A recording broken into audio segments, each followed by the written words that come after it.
네 손으로 나 끝내는 일은 없어. 어딘지 익숙한 멘트 아닌가요? 시즌1의 창크나이트, 이창준이 황시목에게 했던 말이 떠오릅니다. 네가 날 이 법정에 세우는 일은 없어. 동재의 실종을 이용해서 목격자와 증거를 조작한 사람은 누군가라는 말로 포장하면서 검찰 조직을 위해 그럴 수밖에 없었다고 변명하는 우태하입니다.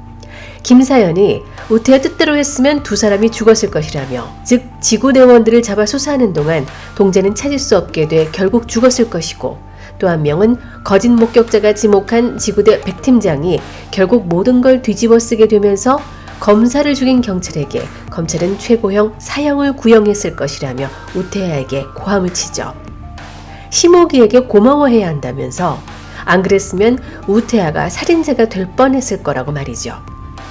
하지만 우태하는 뻔뻔하게도 아무도 안 죽었잖냐고 별일 아닌 듯 대합니다. 김사연은 아무리 선배지만 깊은 실망과 분노를 느꼈을 겁니다. 시목이 들고 온 영장 결재판에서 자신이 어떻게 선배를 잡아넣을 수 있겠냐고 하지만 김사연은 결국 시목을 도와줄 것으로 보입니다. 예고편을 보니 차장검사는 몸통이 다치기 전에 깃털인 우태하를 자르려고 시목에게 칼을 쥐어주는 게 보입니다. 그리고 시목이 옆에 김사연이 서 있는 걸 보면 시목이 쪽으로 기울어진 것 같습니다. 사실 차장검사는 우태하 부장검사로부터 박광수 사건을 비롯해 동재 실종 사건까지 계속 보고를 받아왔던 인물이죠. 그런데 우태하의 보고를 받자 호들갑 떨지 말고 별일 아닌 것처럼 황시복을 치라고 너무나 쉽게 얘기합니다. 검사들이 자신들과 관련된 일 처리는 평소 어땠을지 진작에 각오도 남는 대목이죠. 그러나 최빛의 기자회견으로 상황이 급반전되면서 우태하를 버리기로 한 거겠죠. 15회에서 가장 인상적이었던 장면은 여진이가 최빛을 기다리며 마시던 맥주 캔들을 최빛이 치우는 장면이었습니다. 뒤처리를 깔끔하게 하는 이 장면이 상징하는 바는 여진이에게 남은 마음의 찌꺼기, 부담, 또 사건의 쓰레기, 이 모두를 치워주는 선배가 되겠다는 결심이었죠. 네 손으로 끝내는 일은 없을 거란 최빛의 말을 듣자 여진은 오해를 합니다.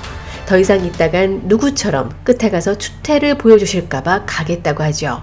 그 누구란 불려갔더니 공갈 협박하는 우태하였겠죠. 사실 최빛의 말뜻은 내가 너한테 잡힐 일은 없을 것이다가 아니라 결국 내가 네 손을 빌리지 않고 알아서 죗값을 치르겠다는 뜻입니다.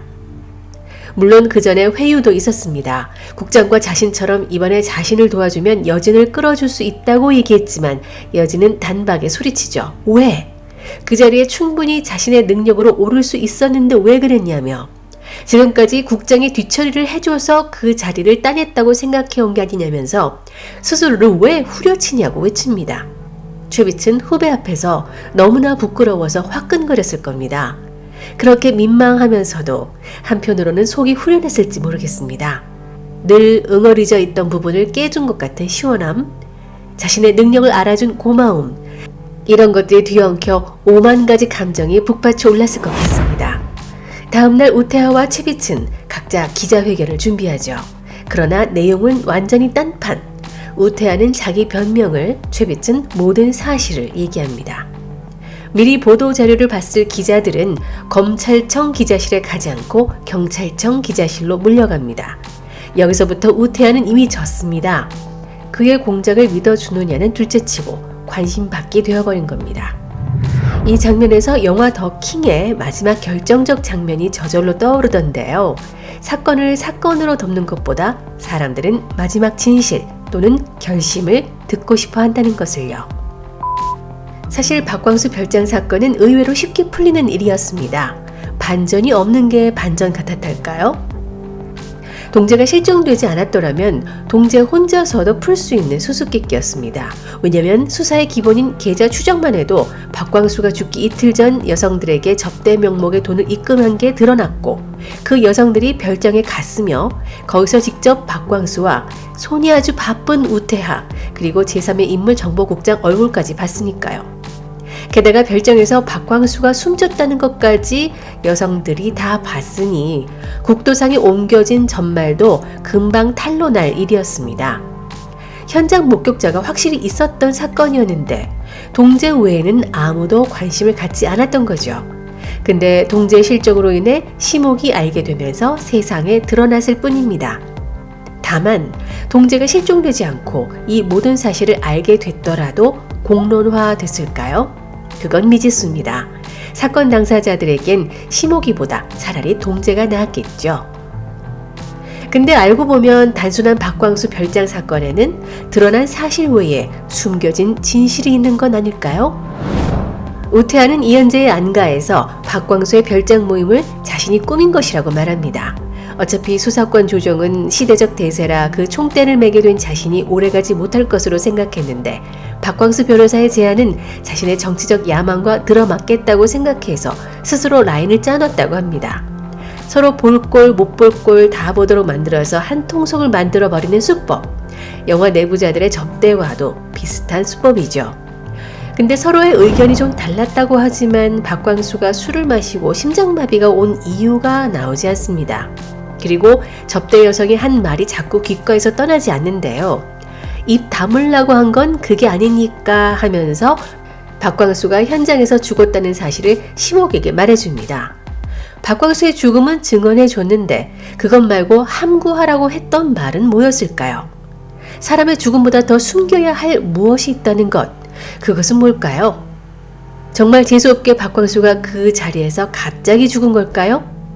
여성들에게 술자리를 직접 치우게 한 것도 의심스럽습니다.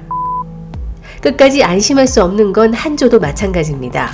강원철 동부지검장에게 보험 든 거 제대로 타내먹을 생각인 것 같습니다. 1심 재판에서 져서 어마어마한 추징금을 내게 생긴 걸 이성재가 물게끔 하려고 하는데 이현재는 이성재 주식을 모두 가져오려면 자금이 필요하고 그 자금이 필요해서 경제활동 좀 하려는데 동부지검이 자꾸 걸리적거린다고 하죠. 강원철에게 한조 엔지니어링 부정회계 장부를 내준 걸 빌미로 경찰청의 중대범죄 수사과가 쑤시고 다니는 것을 막아달라는 압박을 할 것 같습니다. 고민하는 강원철. 그리고 우리가 궁금해하는 서동재 신변은 앞으로 어떻게 되는 걸까요? 서동재만 남았어 라는 연재의 말이 그 전에 동재를 보고 하나 남았네 했던 말과 겹쳐지면서 한조와 어떤 연결고리가 있는 것인지 궁금해집니다. 뉘앙스로 봐서는 연재가 동재를 긍정적으로 생각하는 것 같은데요. 깨어나면 박상무처럼 한조 사람으로 만들까요? 동재의 신변이 시즌3로 가서 밝혀지는 것이라면 정말 궁금해서 급성 빈혈 생길 것 같네요. 이제 마지막으로 쉼없이 달려갑니다.